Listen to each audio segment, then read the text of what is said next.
So what's up mga idol? Ito na yung latest model ng Kawasaki Big Bikes. Ito na po ang KLE 500 Special Edition. So ito, meron tong mga accessories, ganito. At yung ating windshield, mas malaki. Meron pa ditong cover. So Special Edition mga idol, meron tong SRP 381,000 pesos. Isang color lang yung available, itong gray color natin. And mga idol, meron din tayong standard version nito na may presyo naman na 341,000. So wala lang tayong available. Pero coming soon, magkakaroon na rin tayo dito sa Kawasaki Guanzon, Urdaneta, Pangasinan. Mga idol, sabi nila napakataas daw ng kanyang seat height. Sukatin natin, 870mm yung kanyang seat height mga idol. Tingin ko pa lang, yan ang taas na, di ba? Lagpas baywang natin.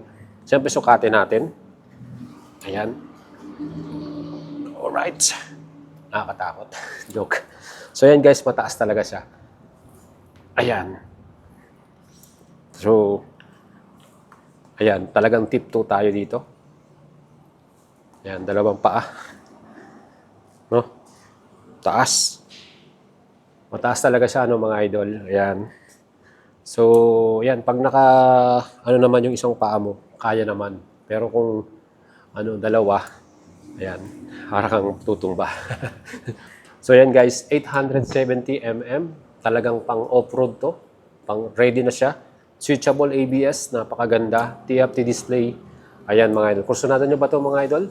Again, subukan yung alagang Boyet. At sa mga idol natin, pwede kayo mag-PM sa ating page, Boyet Salabaria. Please don't forget to follow my page at subscribe sa ating channel.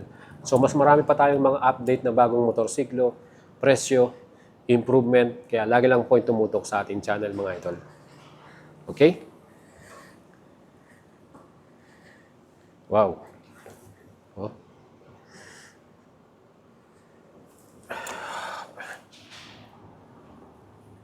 Yung. So yan mga idol, yung ating bagong Adventure Off-Road Ready from Kawasaki Big Bikes. Yan. KLE 500. Color gray color. Yan. Isang kulay lang available sa ating special edition. At ito, expressway legal 451cc engine type. So tingnan natin yung kanyang makina mga idols.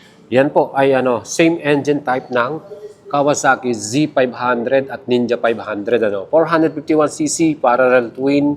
Yan din po ay double overhead cam at 8 valves. Meron din tong 6-speed manual transmission. And yan po ay merong max power 51 HP at 10,000 RPM at max torque 43 Newton meters at 7,500 RPM.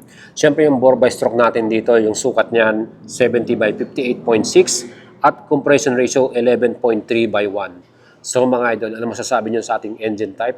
Sabi nila malakas yung torque nito. At siyempre mas maganda kung masubukan natin. So 451cc expressway legal. So yan po ay 8 valves. Makita niyo yung kanyang pinaka engine. Meron na rin tayong cover dahil special edition to. So may bash plate na siya. And makita niyo yung pinaka muffler niya. Meron ding stainless na cover. And yung tip niya stainless din. So para siyang pa-oblong yung kanyang design. And here mga idol, pwede na, di ba? And pagdating naman sa ating frame, nakita nyo, para siyang frame din ng Z500. And sa ating namang suspension sa harapan, ayan. Long suspension, color black, Color black yung kulay niya. So mahaba yan. Yan po ay may sukat na 43mm.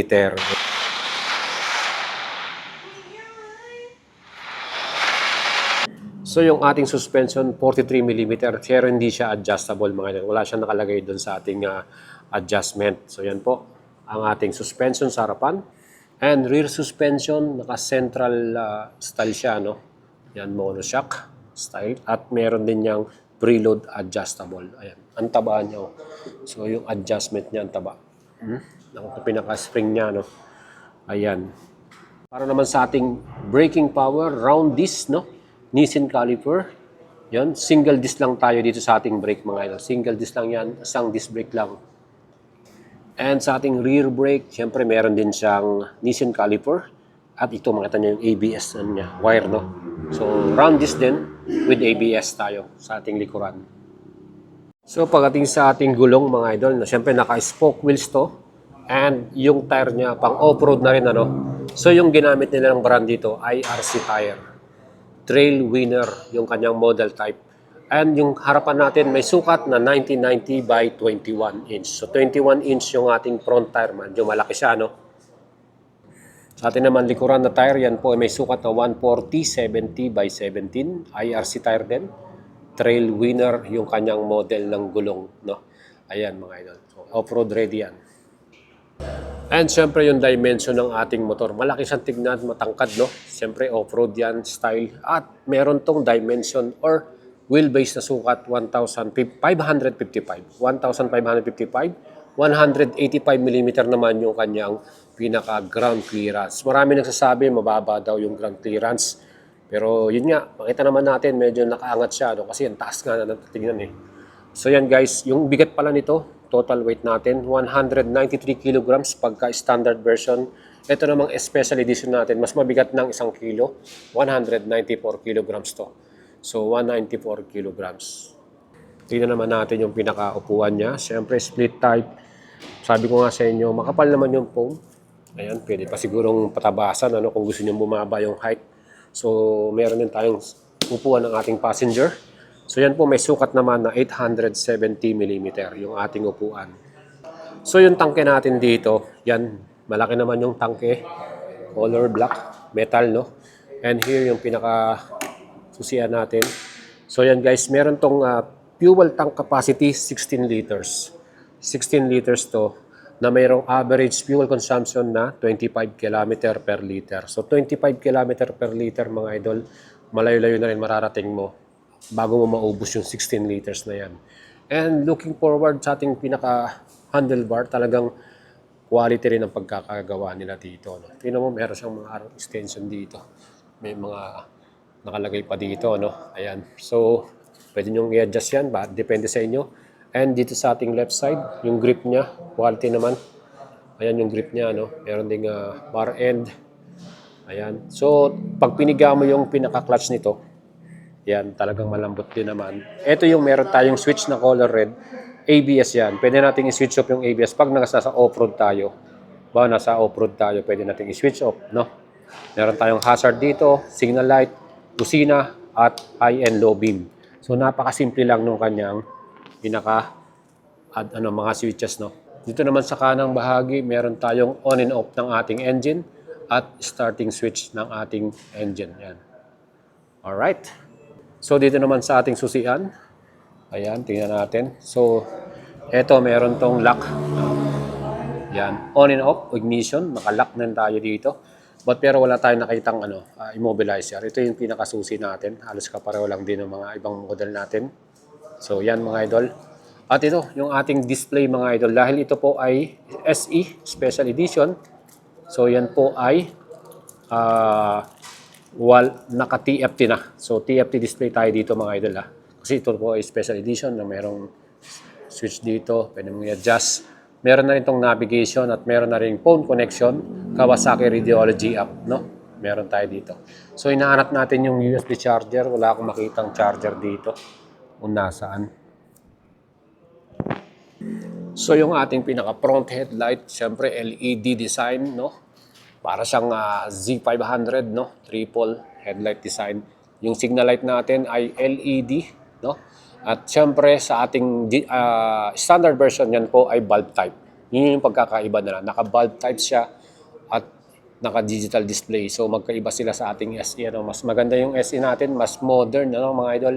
So yan yung ating headlight design. Makita nyo meron tayo ditong cover pa dito. No? So yan din po yung difference ng SE.